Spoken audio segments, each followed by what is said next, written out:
En la famosa obra de Juan Bunyan, titulado El progreso del peregrino, se ilustra la vida del creyente a través del peregrinaje de un personaje llamado Cristiano, que sale de la ciudad de la destrucción y se dirige hacia su destino, hacia la Canaán celestial.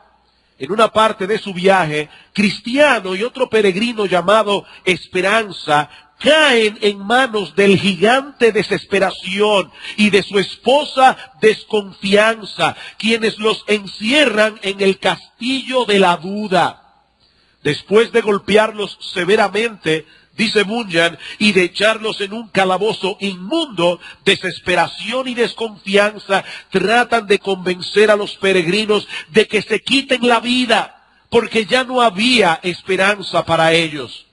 Y como no pudieron disuadirlos, la señora Desconfianza le sugiere a su marido que los saque fuera del calabozo al patio para que ellos vieran los huesos y calaveras de todos aquellos que el gigante ya había despedazado.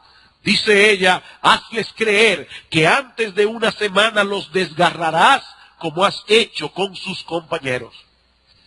Mis hermanos, eso es lo que ocurre muchas veces cuando el creyente se desvía momentáneamente de su camino y cae en un período de decadencia espiritual. Casi siempre queda atrapado en el castillo de la duda. Satanás hará todo lo posible por convencerlo de que para él no hay esperanza, que no vale la pena hacer otro intento para salir de su situación. Y cuando él no puede hacerlo desistir de seguir luchando, entonces trae a la memoria de este cristiano todos los casos que él conoce de supuestos creyentes que apostataron de la fe y se apartaron del Señor, tratando de hacerle creer que si ellos no pudieron salir de esa prisión, él tampoco podrá hacerlo. ¿Qué le dice Desconfianza a su marido? Muéstrale los huesos y calaveras de aquellos que ya tú has despedazado y hazles creer que antes de una semana los desgarrarás como a ellos. Pero los que han leído la historia del progreso del peregrino saben que la historia no termina allí.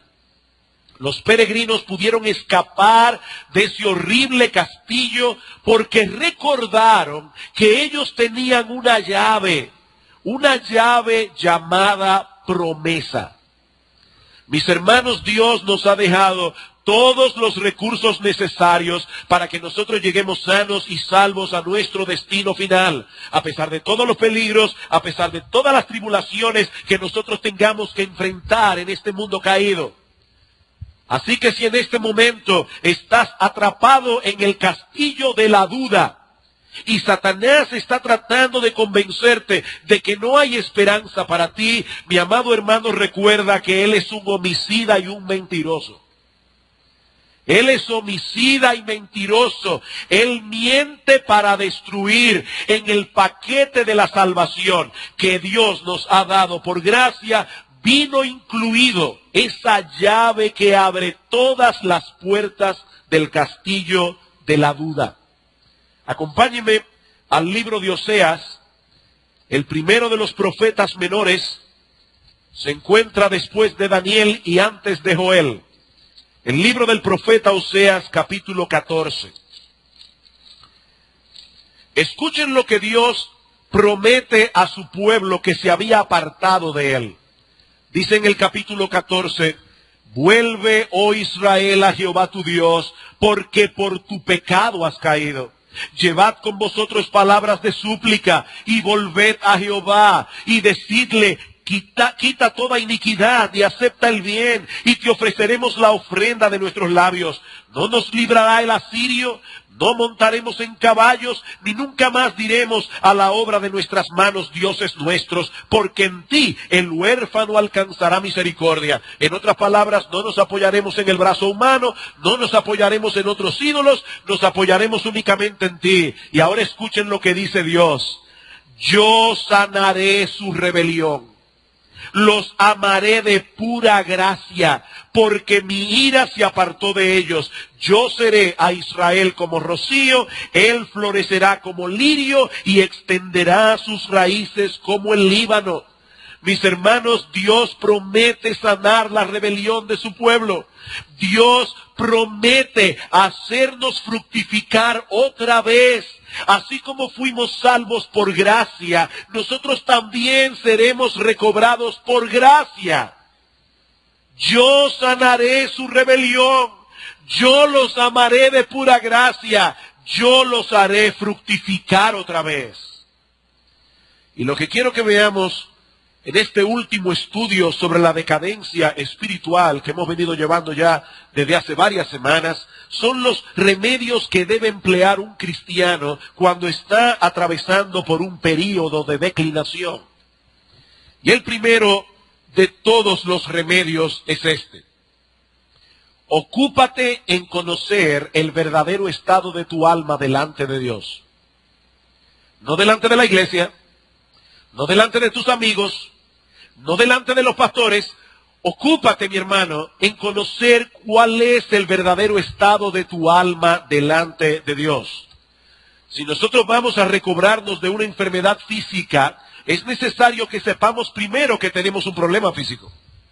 Y lo mismo ocurre en nuestra vida espiritual. Yo no voy a hacer el esfuerzo de recobrarme de un estado de decadencia si primero no soy hecho consciente de que estoy en esa condición. Por eso es que los cristianos cada cierto tiempo deben someterse a un autoexamen. Deben venir delante del Señor con esa actitud que tuvo el salmista en el Salmo 139. Examíname, oh Dios, y conoce mi corazón, y pruébame, y conoce mis pensamientos. Evidentemente, el salmista no cree que Dios desconoce cuál era su condición. Dios sabe cómo está nuestro corazón. Él pesa los corazones, pero nosotros muchas veces no lo sabemos. Examíname, oh Dios. Eso es algo que cuando menos debemos hacer cada vez que vamos a participar de la cena del Señor. Pablo dice en 1 Corintios 11:28, pruébese cada uno a sí mismo y entonces coma del pan y beba de la copa. ¿Cuál es la meta de este autoexamen? No es quedarnos lamentando lo mal que estamos. Y eso es una nota que debo traer de mucho cuidado. Hermanos, lo que la Biblia nos alienta a hacer no es a ser introspectivos. La persona introspectiva está todo el tiempo poniendo sus acciones, sus motivaciones, sus pensamientos en un microscopio. Y las personas que son introspectivas tienden a deprimirse, tienden a decaer. El autoexamen tiene como meta llevarnos a Cristo en arrepentimiento para recibir de Él perdón y recuperación. ¿Y cómo podemos llevar a cabo este proceso de autoexamen? De la misma manera como los doctores llevan a cabo una evaluación médica. ¿Qué hacen los médicos cuando tú llegas a su consulta por primera vez? Ellos no te mandan a hacer radiografía, tomografía y un montón de cosas. Ellos primero te hacen preguntas. ¿Estás durmiendo bien? ¿Has sentido mareos últimamente? ¿Te está doliendo la cabeza? ¿Tienes apetito? Hay una serie de preguntas que los médicos hacen para poder diagnosticar cuál es la condición del paciente. Bueno, mis amados hermanos, si nosotros queremos hacer un autoexamen, debemos hacerlo a través de preguntas. Y lo que yo quiero compartir con ustedes en esta mañana, en el primer punto, que es el más extenso de todos, es un cuestionario que aparece en un libro escrito por Donald Whitney, que precisamente se titula 10 preguntas para diagnosticar tu salud espiritual. 10 preguntas para diagnosticar tu salud espiritual. Yo voy a detenerme en alguna de esas preguntas, no en todas, y voy a traer aquí y allá algunas aplicaciones prácticas en el mismo momento en que estemos considerando cada uno de estos temas. Primera pregunta: ¿sientes todavía sed por Dios? Primera pregunta: ¿sientes todavía sed por Dios? Vayan conmigo al Evangelio de Juan. Evangelio de Juan, capítulo 4, donde Juan nos narra el encuentro que tuvo el Señor Jesucristo con una mujer de Samaria. Dice en el capítulo 4 que Cristo llega al pozo de Jacob, La mujer samaritana llega junto con él y Cristo le pide de beber. Ella se sorprende porque los judíos y los samaritanos eran enemigos entre sí. Y Cristo le dijo, créeme, mujer, que si tú supieras quién soy yo, tú me pedirías a mí y yo te daría a beber agua viva. Ella dice, ¿cómo? Pero yo no veo qué cántaro tienes tú para sacar el agua, pero si eso es así, dame de esa agua. Dice el Señor en el versículo 13, respondiendo Jesús le dijo, cualquiera que bebiere de esta agua volverá a tener sed, mas el que bebiere del agua que yo le daré no tendrá sed jamás, sino que el agua que yo le daré será en él una fuente de agua que salte para vida eterna. Es importante notar en este pasaje que Cristo no promete a la mujer samaritana destruirle la sed. Repito, Cristo no promete a la mujer samaritana destruirle la sed. Lo que Él promete es proveerle un manantial inagotable para saciarla. ¿Qué pasaría si Cristo destruyera nuestra sed espiritual? Que nunca más sentiríamos nuestra necesidad de Dios. Nunca más sentiríamos nuestra necesidad de Cristo. Y como bien ha dicho alguien, Cristo no quiere santos autosatisfechos. Cristo no quiere santos autosatisfechos. Lo que Cristo le promete a la mujer samaritana y a todos nosotros es que si bebemos del agua que Él ofrece, tendremos un manantial inagotable donde podremos saciar nuestra sed continuamente. John Piper dice al respecto, un manantial satisface la sed, no removiendo la necesidad que tienes de agua, sino estando allí para proveerte agua cada vez que estás sediento, una y otra vez, una y otra vez, una y otra vez. Ahora hay ocasiones en que los creyentes nos sentimos más que sedientos. Hay ocasiones en que los creyentes tenemos el alma reseca. Tenemos el alma agrietada de aridez. Y aunque eso puede ocurrir por muchas razones, es posible, mis amados hermanos, que el problema sea que estemos bebiendo demasiado de la fuente equivocada. De la fuente equivocada de este mundo. Y por supuesto, cuando un creyente está bebiendo demasiado de la fuente de este mundo, al mismo tiempo va a beber cada vez menos del manantial de Dios. Cada vez menos. Yo supongo que todos aquí saben por experiencia que no todo lo que se bebe calma la sed. No todo lo que se bebe calma la sed. De hecho, hay líquidos que más bien la incrementan. ¿O no es así? Bueno, pues lo mismo ocurre cuando el creyente se detiene demasiado en las cosas de este mundo. Cuando el creyente descuida su comunión con Dios. Tarde o temprano sentirá como su alma se agrieta y se reseca. Jeremías capítulo 2.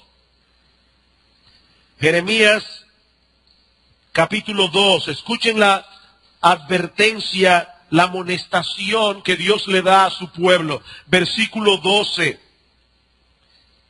Bueno, vamos a ver desde el versículo 11 para tomar el contexto. Dice Dios, ¿acaso alguna nación ha cambiado sus dioses? Aunque ellos no son dioses. Sin embargo, mi pueblo ha trocado su gloria por lo que no aprovecha. Espantaos, cielos, sobre esto y horrorizaos. Desolaos en gran manera, dijo Jehová, porque dos males ha hecho mi pueblo. Me dejaron a mí fuente de agua viva y cavaron para sí cisternas, cisternas rotas que no retienen agua. Y ahí el problema. Y yo te pregunto, mi hermano amado, mi amada hermana, ¿es ese tu caso? ¿Te has estado dejando seducir por las cisternas rotas de este mundo que no retienen agua, el dinero, el placer, el entretenimiento. ¿Has descuidado tú ir a beber agua en la fuente de agua viva que es nuestro Señor? Entonces no te extrañes de que tienes el alma seca. No puede ser de otro modo, porque el que bebiere del agua que el mundo ofrece, volverá a tener sed. Volverá a tener sed. Ahora hay otro tipo de sed que Donald Whitney llama la sed del alma satisfecha. La sed del alma satisfecha. Yo sé que eso puede sonar paradójico de primera impresión, pero lo cierto es, mis amados hermanos, que el alma satisfecha en Dios siente continuamente sed de Dios. El alma satisfecha en Dios siente continuamente sed de Dios, precisamente por haber sido satisfecha. Dice el salmista en el Salmo 34:8, gustad y ved que es bueno Jehová, dichoso el hombre que confía en él. Aquel que ha gustado y experimentado la bondad de Dios en su vida, quiere más, quiere más. Eso fue lo que ocurrió en la vida del apóstol Pablo, Filipenses capítulo 3. Filipenses capítulo 3.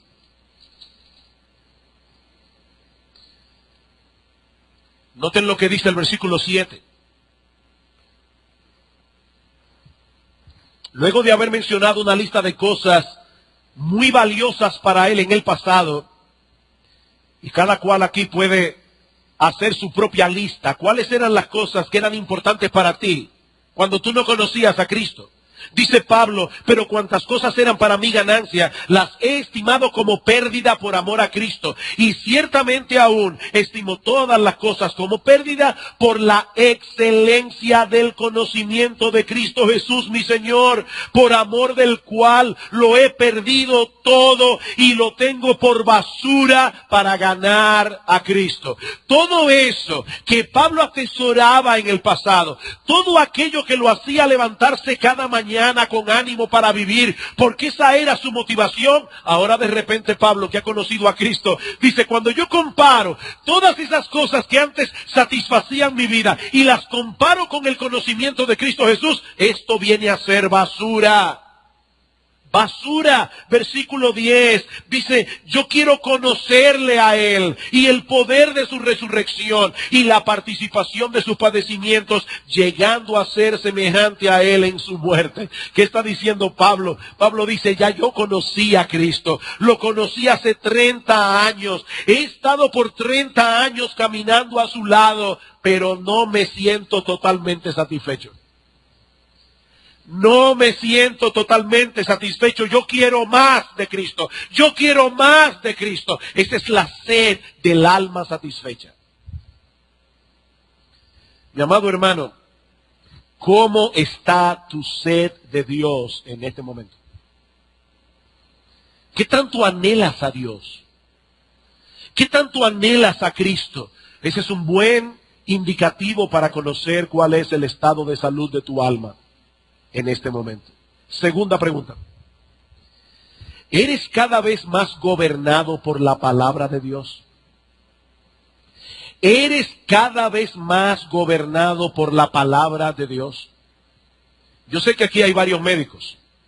Y una de las cosas que ellos saben es que de las primeras evidencias que da un paciente de que tiene un problema de salud es la falta prolongada de apetito.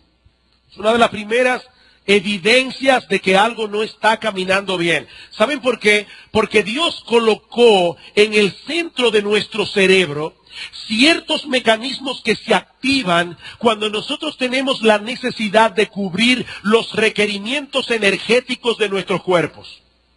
Hay una cosa allí en el cerebro, una estructura que se activa. Esto es lo que se denomina como el centro del apetito. Y sus componentes son el centro del hambre y el centro de la saciedad. Alguien lo explica de esta manera. Cuando el centro del hambre se estimula, aparece la sensación de apetito. Pero si por el contrario, el estímulo llega al centro de la saciedad, el deseo de comer se detiene.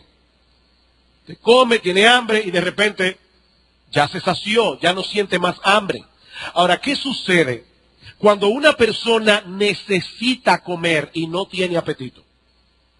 Cuando esa persona necesita los requerimientos energéticos que su cuerpo ha perdido, pero no tiene apetito, que puede estar indicando que algo no está funcionando bien en su organismo, algo no está bien. Bueno, mis amados hermanos, eso mismo ocurre en nuestra vida espiritual.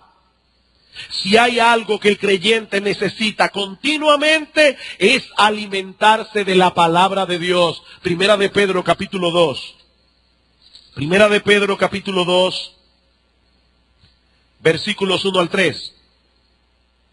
Desechando pues toda malicia, todo engaño, hipocresía, envidias y todas las detracciones, desead como niños recién nacidos la leche espiritual no adulterada, para que por ella crezcáis para salvación, si es que habéis gustado la benignidad del Señor, o ya que habéis gustado la benignidad del Señor, debería ser la traducción. Ahora, debo aclarar, hermanos, que en ese texto Pedro no está diciendo que los creyentes recién nacidos, es decir, los nuevos creyentes, deben alimentarse de la palabra de Dios. No, eso no es lo que Pedro está diciendo.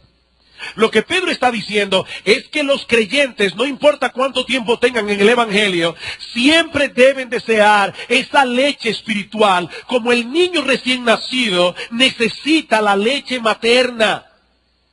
Eso es lo que Pedro está diciendo aquí. Como dice un comentarista, los bebés recién nacidos actúan como si toda su vida dependiera de su próximo alimento. Por eso gritan. Ellos necesitan comer. Ellos necesitan la leche materna. Ahora, noten también que ese deseo del que Pedro está hablando aquí no tiene como meta simplemente que conozcamos el contenido de las Escrituras. La razón por la que debemos alimentarnos de la palabra de Dios es que crezcamos en salvación. Y es obvio que ese crecimiento se evidenciará en una vida transformada que será cada vez más semejante a nuestro Señor Jesucristo. Por eso la pregunta de este cuestionario no es si estás leyendo la Biblia regularmente. Eso no fue lo que yo pregunté, o lo que Donald Whitney pregunta. La pregunta es si estás siendo cada vez más gobernado por la palabra de Dios. Esa es la pregunta. Mi hermano, déjame sacar otras preguntas de esta pregunta. ¿Qué tan frecuentemente tú te encuentras a ti mismo cuestionando lo que dice la Biblia respecto a ciertas áreas específicas de tu vida? ¿Qué tan frecuentemente tú te descubres a ti mismo diciendo, ¿qué dice Dios acerca de esto? Otra pregunta.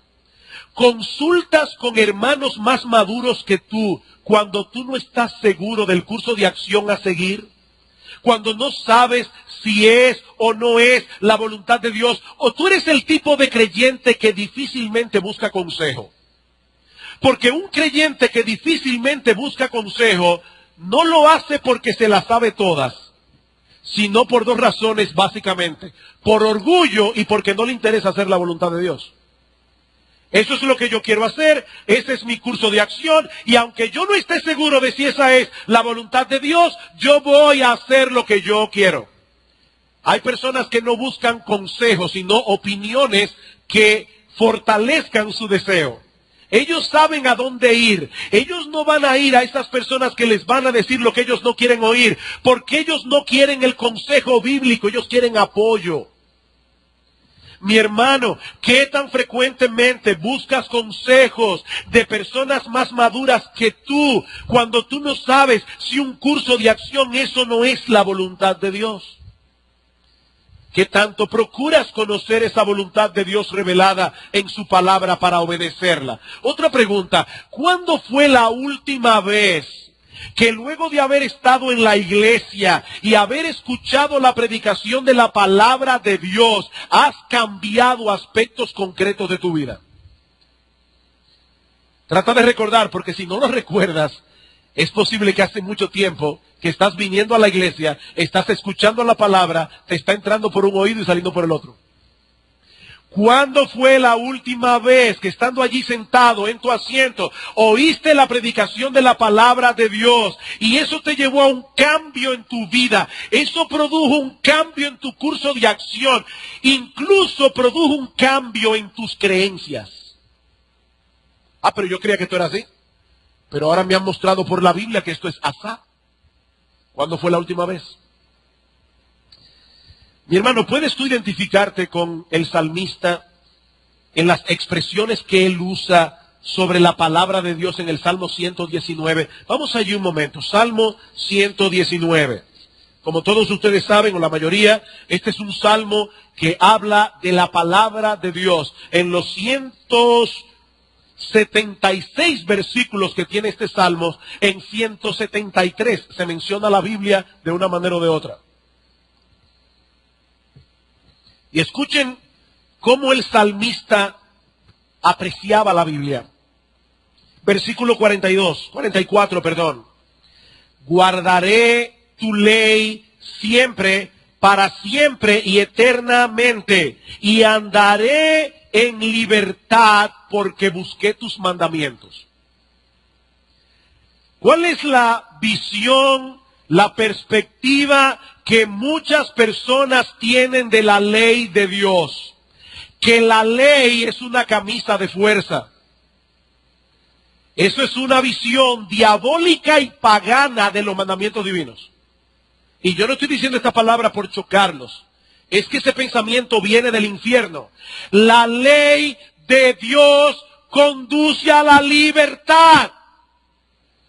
Andaré en libertad porque guardé tus mandamientos.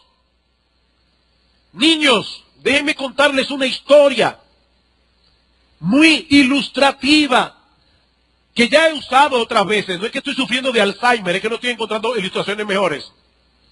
Una vez había un trencito que iba corriendo a través de sus rieles perfectamente bien.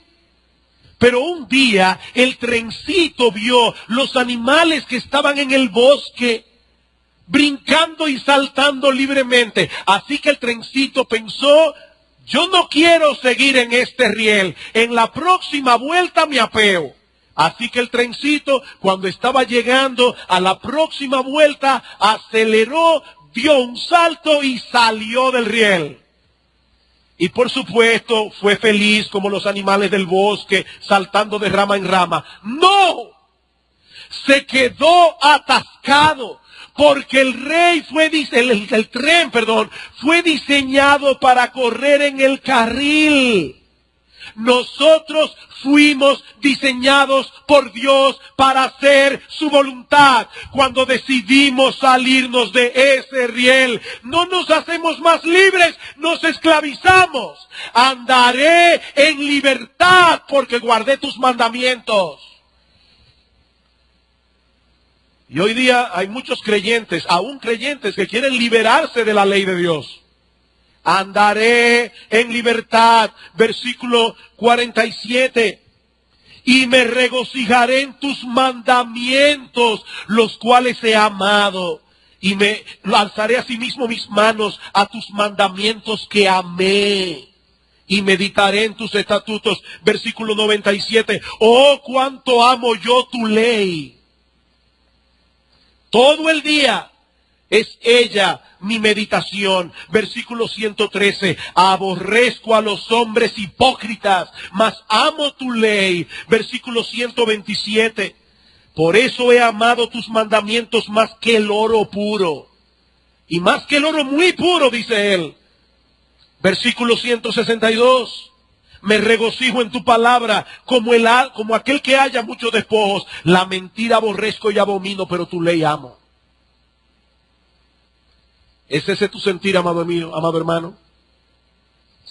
No, pastor, eso era en el Antiguo Testamento. No, eso no era en el Antiguo Testamento. Pablo dice en Romanos capítulo 7, versículo 22, en el hombre interior yo me deleito en la ley de Dios. En el hombre interior yo me deleito en la ley de Dios. El creyente que tiene una vida espiritual saludable no se caracteriza por llevar una vida de obediencia perfecta. No, eso solamente puede hacerlo Cristo, o pudo hacerlo Cristo mientras estuvo aquí. Eso es imposible de este lado del cielo. Pero el creyente que está creciendo en su vida espiritual lo manifiesta por un anhelo creciente de conformarse cada vez más a la voluntad de Dios revelada en su palabra. Yo decía ayer a los pastores en la capacitación, los impíos pecan y los creyentes también. Pero hay dos diferencias básicas. La primera es que los incrédulos practican el pecado, los creyentes pecan. Hay una diferencia entre practicar un pecado y pecar. De hecho, déjenme decirles algo a los incrédulos que están aquí en esta mañana. Cada respiración de un incrédulo es un pecado. Cada vez que tú respiras, pecas. Porque Dios sostiene tu vida para que tú vivas para su gloria, pero tú no estás respirando para Él. Así que la vida del incrédulo es un continuo pecado. La del creyente no. El creyente peca, pero no practica el pecado. La segunda diferencia entre el creyente y el incrédulo es que están peleando contra su enemigo desde dos terrenos distintos. El incrédulo está en el terreno del pecado luchando contra Dios. ¿Y por qué Dios es tan malo y tan cruel que me prohíbe todo lo que a mí me gusta? Ese es el pensamiento del impío. El creyente está en el terreno de Dios luchando contra el pecado. Y aun cuando peca, se avergüenza de haber hecho lo malo. Es una diferencia total. El creyente que está bien espiritualmente desea conformar su vida cada vez más a la voluntad revelada de Dios. Hablando en un sentido práctico, dice Donald Whitney, te das cuenta de que la palabra de Dios está teniendo una influencia creciente sobre ti cuando puedes señalar un creciente número de creencias y acciones que han sido cambiadas en tu vida debido a la obra de textos específicos de la Biblia. Tú puedes señalar acciones, creencias que la palabra de Dios transformó en tu vida. ¿Qué hacer si tú descubres que tu deseo por la Biblia ha menguado? Y con esa falta de apetito por la Biblia, también ha menguado la influencia de la Biblia sobre ti. Te voy a dar un consejo extraño. Un consejo que parece un círculo vicioso. ¿Quieres volver a tener apetito por la Biblia? Date un banquete regular de Biblia. ¿Quieres tener otra vez apetito por la Biblia? Date un banquete regular de Biblia. Dice Donald Whitney, nada puede hacerte más hambriento por la Biblia que la Biblia misma.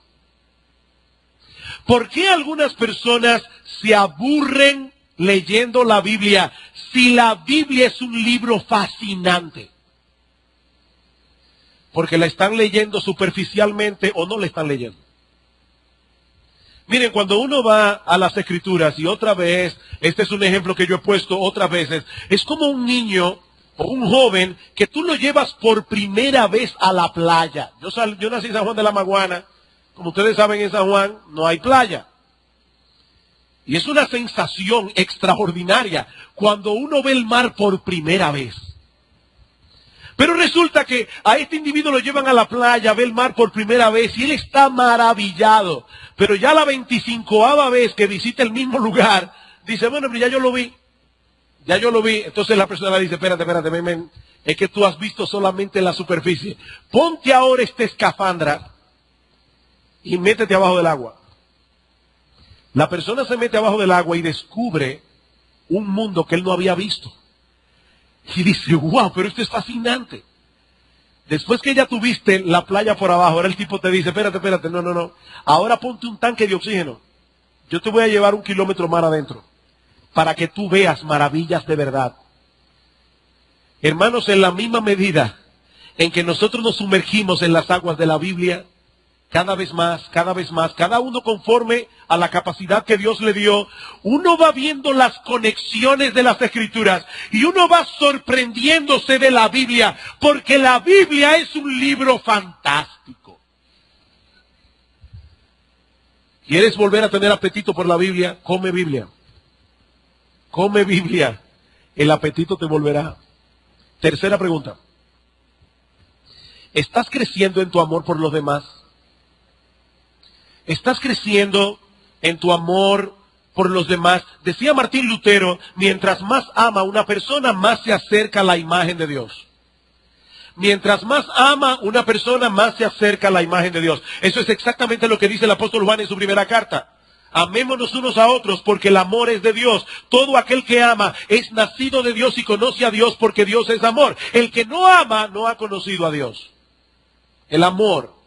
El amor. ¿De dónde aprendió el apóstol Juan que el amor era tan importante? Lo aprendió de su Señor, de Jesucristo. Juan capítulo 13. Juan capítulo 13. Versículo 34. Un mandamiento nuevo os doy, que os améis unos a otros, como yo os he amado, que también os améis unos a otros. En esto conocerán todos que sois mis discípulos, si tuviereis amor los unos por los otros. Juan 15:12. Este es mi mandamiento, que os améis unos a otros como yo os he amado. Versículo 17. Esto os mando, que os améis unos a otros. Que os améis unos a otros. Y vamos a través del Nuevo Testamento y vamos viendo esas exhortaciones una y otra vez.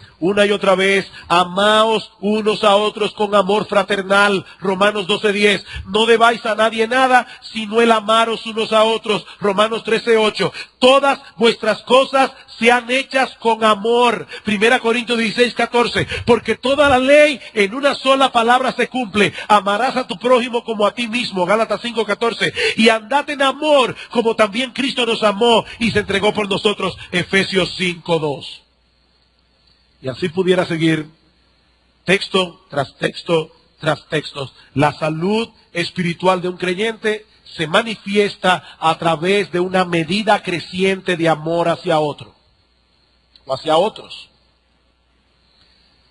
Y nosotros pudiéramos estar creciendo en otras áreas, en el conocimiento, en la fe, hasta en el altruismo.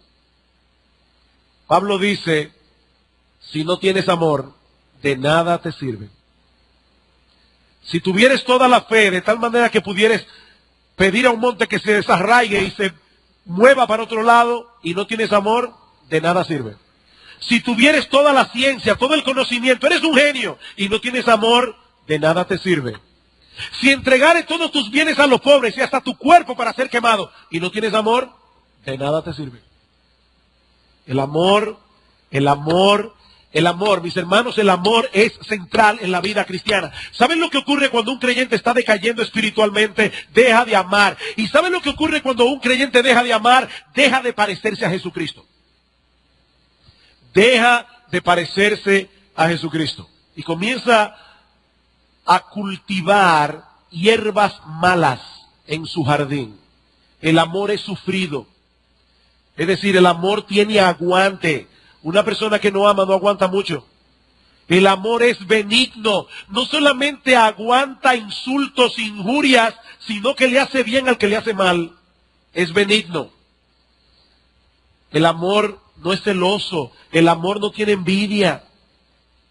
El amor no es rencoroso. Pero una persona que no ama es envidiosa, es egoísta, es egocéntrica, es celosa. Es terrible la falta de amor. Hace que no nos parezcamos a Cristo. Queridos hermanos, todos nosotros debemos cultivar en nuestras vidas la gracia del amor. Sea que estemos en decadencia o no, todos tenemos que cultivar esa gracia. ¿Y cómo podemos hacer eso? Donald Whitney nos da algunas sugerencias. En primer lugar, medita en el hecho de que el amor es la marca distintiva más importante del cristiano. Hay muchas marcas distintivas en el cristianismo, pero el amor es la más importante. Dice Maurice Roberts, La gracia suprema del cristiano es el amor.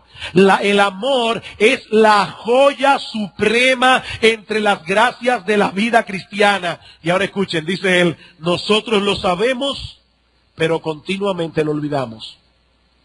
Nosotros lo sabemos, pero continuamente lo olvidamos. Medita en eso, mi hermano, continuamente. Exponte a todos esos textos del Nuevo Testamento que hablan de la necesidad de amarnos unos a otros. Medita en eso. Y pídele a Dios en oración que eso impacte tu corazón. Segundo, deja que tu corazón se inflame con el fuego del amor de Dios. Tú quieres amar. Recuerda constantemente cuánto Dios te ha amado a ti. Recuerda constantemente cuánto Dios te ha amado a ti. ¿Qué dice Juan? En esto consiste el amor, no en que nosotros hayamos amado a Dios, sino en que Él nos amó a nosotros y envió a su Hijo en propiciación por nuestros pecados. Amados, si Dios nos ha amado así, debemos también nosotros amarnos unos a otros. Medita en el amor de Dios. Tercero, deleítate en imitar a Dios amando como Él ama. Deleítate en imitar a Dios amando como Él ama. Hermanos, déjenme hacerles una pregunta rara. ¿Dios es feliz? ¿Dios es feliz? ¿Sí o no? Si Dios es feliz. ¿Y Él es amor? ¿Saben lo que el diablo nos dice? Si tú te dedicas a amar a los demás, se van a aprovechar de ti. Y tú vas a ser un desgraciado. No, eso no es verdad, eso es mentira. Eso es mentira. Dios es amor y Él es feliz. ¿Y saben lo que dice el Señor? Es más bienaventurado dar que recibir. Es más bienaventurado dar que recibir. ¿Saben por qué mucha gente tiene una vida desgraciada? Porque son egocéntricos. Porque viven para sí mismos. Eso es una maldición. Eso es una desgracia. Mi amado hermano, mi amada hermana, deleítate imitando a Dios. ¿Qué dice Efesios 5:1? Y sed imitadores de Dios como hijos amados y andad en amor. Sed imitadores. Y la palabra ahí griega es mímica. Hagan mímica de Dios, imitándolo en su amor. Cuarto, identifica aquellas relaciones donde tienes más necesidad de crecer en amor. ¿Es en el seno de tu familia? ¿Es entre tus hermanos en la iglesia? ¿Es entre tus amigos? ¿Es en el trabajo? ¿Es en la universidad? ¿Es en la escuela? ¿Dónde es? Y por último, toma, y esta es la parte más dura, toma la iniciativa de mostrar amor, especialmente amando a aquellas personas de las que tienes poca o ninguna expectación de que te amarán a cambio. Toma la iniciativa de mostrar amor, especialmente hacia aquellas personas de las que tienes poca o ninguna expectación de que te amarán a cambio. Porque así es que ama a Dios. Dios nos amó cuando nosotros lo odiábamos y envió a su Hijo a morir por nosotros. Cuarta pregunta. ¿Estás más sensible que antes a la presencia de Dios? ¿Estás más sensible que antes a la presencia de Dios? Ahora, esta es una pregunta que debe ser cuidadosamente clarificada para no dar lugar a malos entendidos. Porque algunos pueden tener algunas ideas un tanto místicas de lo que significa experimentar la presencia de Dios. Lo primero que debemos aclarar es que Dios está presente en todo lugar, independientemente de que nosotros estemos conscientes o no de su presencia. ¿A dónde me iré de tu espíritu? ¿A dónde huiré de tu presencia? Pregunta el salmista. Y la respuesta es, a ningún lado. Donde quiera que me vayas, allí estás tú. No importa si yo estoy consciente o no de eso. Dios está en todo lugar, Él es omnipresente. Por otra parte, es importante señalar que aunque Dios está en todo lugar, nosotros no podemos discernir, no podemos percibir su presencia a menos que Él se revele, porque Dios es espíritu. ¿Y cómo se revela Dios? Bueno, en primer lugar, a través de la creación, los cielos cuentan la gloria de Dios, las cosas invisibles de Él, su eterno poder y deidad, se hacen claramente visibles por medio de las cosas hechas. Pero en segundo lugar, Dios se revela a través de su palabra encarnada, Jesucristo, su palabra escrita, la Biblia. Ahora, ¿saben qué implica esto, mis hermanos? Que es a través de su palabra, Cristo y la Biblia, que nosotros podemos experimentar y percibir la presencia de Dios. Y es ahí precisamente donde radica la diferencia entre un cristiano bíblico y un místico. Cuidado con el misticismo. Y déjenme decirles algo, eso se ha metido en muchas iglesias evangélicas. Un misticismo cristiano. No, cuidado. El místico pretende percibir la presencia de Dios en una forma inmediata, es decir, sin hacer uso de ningún medio, incluyendo la Biblia. Por otro lado, el místico a menudo describe esa experiencia de percibir la presencia de Dios como encontrar a Dios dentro de ti, perderte en Dios y olvidarte de ti mismo. Es un arrebato emocional. Y yo debo aclarar, el experimentar la presencia de Dios no está exento de emociones. Pero experimentar la presencia de Dios no es un arrebato emocional en el que tú pierdes el control y te olvidas de ti mismo y te fundes en Dios. No. No es así como la Biblia lo describe.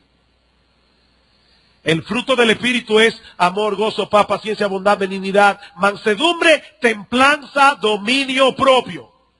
Cuando usted ve una persona que parece que está loca, porque ha perdido el control, está en trance. Mire, él está lleno de lo que sea, pero no del Espíritu Santo. Yo no sé de qué está lleno, pero no es del Espíritu Santo. El fruto del Espíritu es dominio propio. Mientras más lleno está una persona del Espíritu de Dios, más controlado está. Timoteo, 2 Timoteo 1:6, no nos ha dado Dios espíritu de cobardía, sino de poder, de amor y de dominio propio. ¿Usted sabe cuántas iglesias hoy día las personas experimentan la presencia de Dios y ruedan por el piso? En Toronto hay un movimiento que es el movimiento de la risa. De repente estas personas en la iglesia experimentan una histeria colectiva supuestamente efectuada por una obra del Espíritu de Dios, donde todo el mundo comienza a reírse y no se puede parar. Bueno, hermanos, yo no sé qué es lo que pasa en estas iglesias, pero ustedes pueden estar seguros, eso no viene de Dios. Eso no viene de Dios. No es de ese tipo de experiencia que nosotros estamos hablando aquí. Más bien, la Biblia nos dice que nosotros debemos buscar a Dios a través de su palabra o a través de experiencias fundamentadas en su palabra. Por ejemplo, dice Donald Whitney, mientras más leo y medito en la Escritura o la escucho mientras es predicada, yo puedo esperar tener la conciencia de que es la voz de Dios que yo estoy escuchando.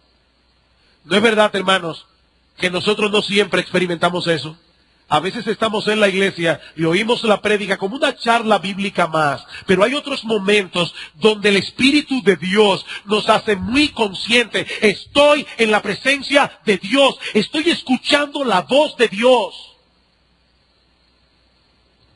Sigue diciendo Whitney: mientras participo en la adoración congregacional ordenada por Dios, así como en la cena del Señor, por fe yo puedo esperar encontrar allí la presencia espiritual de Cristo. Y cuando voy caminando por el bosque o entrando por la puerta del lugar donde trabajo, yo puedo buscar y percibir la presencia de Dios en momentos como esos, porque la Biblia me dice que Él está en esos lugares también.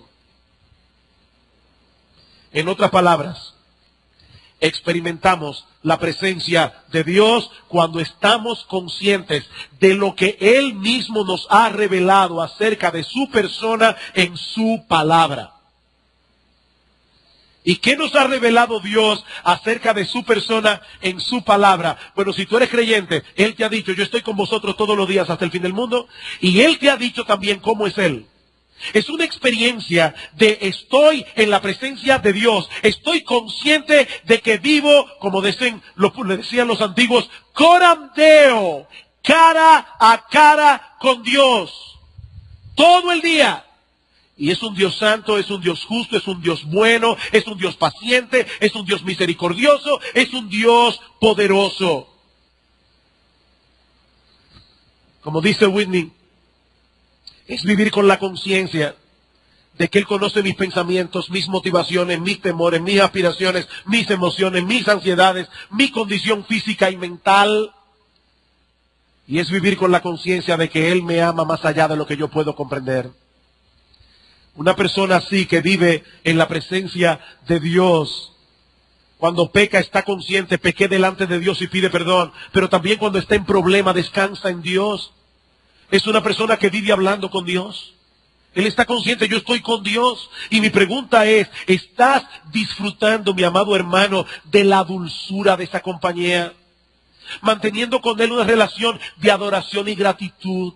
Deleitando tu mente en lo que Dios ha revelado de sí mismo en su palabra. Esa es la pregunta. ¿Cómo puedo hacer eso?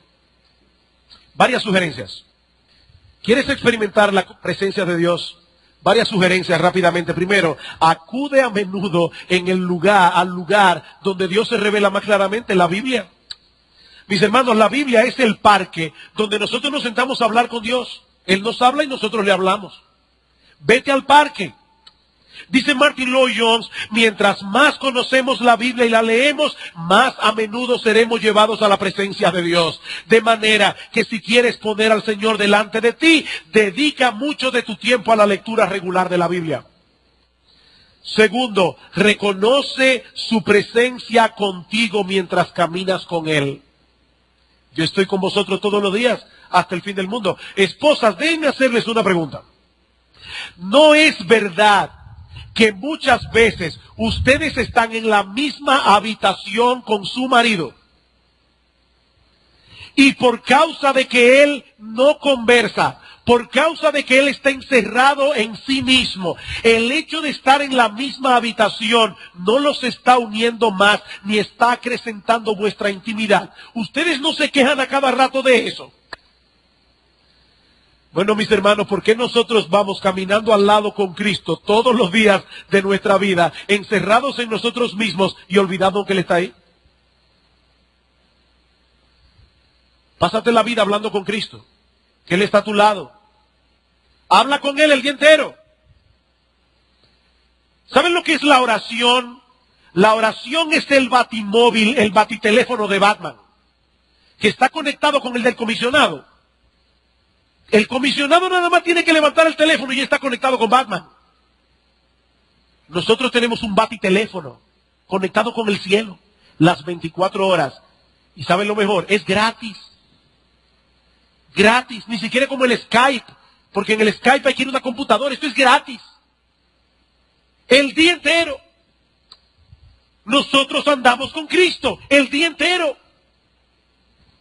Tercero, acude al culto de adoración con la expectativa de que te vas a encontrar con Él.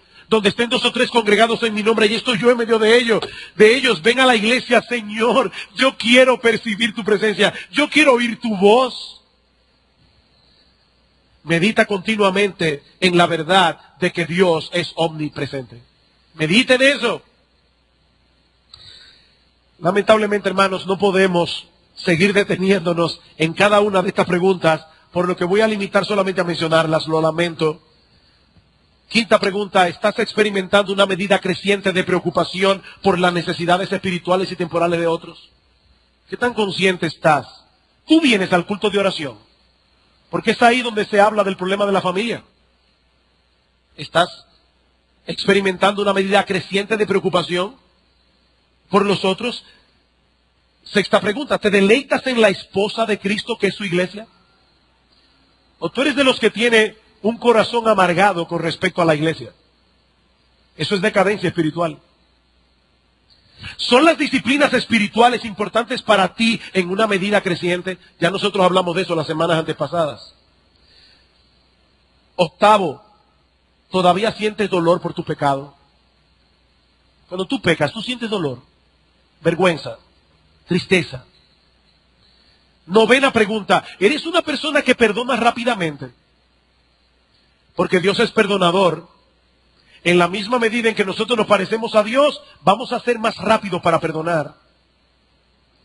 Décima pregunta, ¿qué tanto anhelas el cielo y estar con Jesús?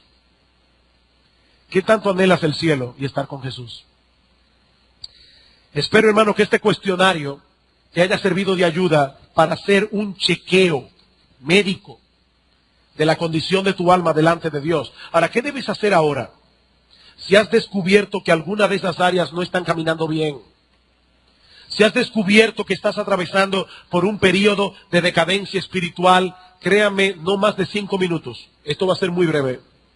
Ocúpate en tratar con tus pecados en una forma bíblica, viniendo delante de Dios en arrepentimiento, pero con la esperanza de ser perdonado y restaurado. Mi hermano, mi hermana, recuerda lo que decíamos al principio. No hay razón para que un creyente se quede encerrado en el castillo de la duda. Dios ha puesto en tus manos la llave de la promesa. Y Él no solo promete perdonar nuestros pecados, cuando nosotros vamos delante de Él en confesión de faltas, Él promete restaurar nuestra vida. Si confesamos nuestros pecados, Él es fiel y justo para perdonar nuestros pecados y limpiarnos de toda maldad. ¿Qué le dice Cristo a la iglesia de Éfeso? Yo tengo contra ti que has perdido tu primer amor. Por tanto, recuerda de dónde has caído. Arrepiéntete y haz las primeras obras. Recuerda de dónde has caído. Mi hermano, recuerda que tú tenías tiempos en que tú disfrutabas de la comunión con Dios. ¿Tú te acuerdas? ¿Tú te acuerdas cuando para ti leer la Biblia era un deleite? Recuerda de dónde has caído. Y arrepiéntete. Reconoce que ha sido por tu pecado que has caído en la condición en que estás.